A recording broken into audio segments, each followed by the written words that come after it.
తగదని నేను అనుకుంటున్నానని ఆయన ఎక్స్ప్లెనేషన్ కూడా ఇవ్వడం జరిగింది. అయితే అక్కడ జరిగిన ఇలా అంటే నా వయసుకి నా సీనియారిటీకి ఇది తగదని నేను అనుకుంటున్నానని ఆయన ఎక్స్ప్లెనేషన్ కూడా ఇవ్వడం జరిగింది. అయితే అక్కడ జరిగిన సంఘటనలో ఆ రోజున మరి మంత్రి గారి ఇంటిని ముట్టడి చేయడం, అక్కడ ఫర్నిచర్ కానివ్వండి, ఆఫీసుని కానివ్వండి, ఇల్లు కానీ ఏ విధంగా ధ్వంసం చేశారు, ఏ విధంగా మరి పెట్రోల్ బాంబులు వేశారు, ఏ విధంగా మరి ఇంట్లో ఉన్న మహిళల మీదకి దాడి చేశారు అన్నది మనం చూసాం.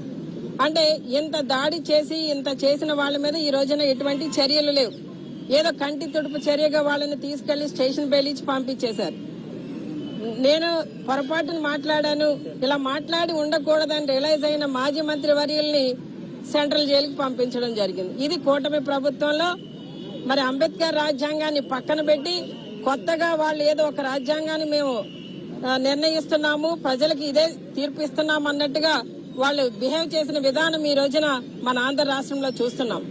అంటే ఈ రోజున ప్రజలందరూ కూడా ప్రతిదీ ఒక్కటి కూడా అవగాహన కలిగి ఉన్నారు. పాపం వాళ్ళు అనుకుంటున్నారు అధికార అహంకారంతో మనం ఏం చేసినా చెల్లుద్ది అని వాళ్ళు అనుకుంటున్నారు.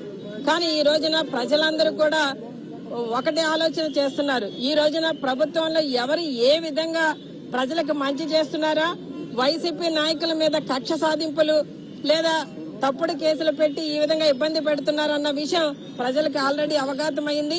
ఈ రోజున ప్రజల్లో కూడా చాలా మార్పు వచ్చింది. ఈ రోజున వీళ్ళు చేసిన అగాత్యాలకి, వీళ్ళు చేసిన అక్రమ కేసులకి, వీళ్ళు పెట్టిన అక్రమ కేసులకి, వీళ్ళు పంపించిన ఇవన్నిటికీ కూడా తగిన మూల్యం చెల్లించుకునే రోజు దగ్గర పడిందని చెప్పి మేము ముఖ్యంగా వైసీపీ నాయకులు ఎవరైతే ఉన్నామో, ఎవరైతే ఈ రోజున ఇబ్బంది పడున్నారో వారందరికీ కూడా అండగా ఉండడానికి మేము సిద్ధంగా ఉన్నామని తెలియజేస్తున్నారు. మీరు మాట్లాడండి.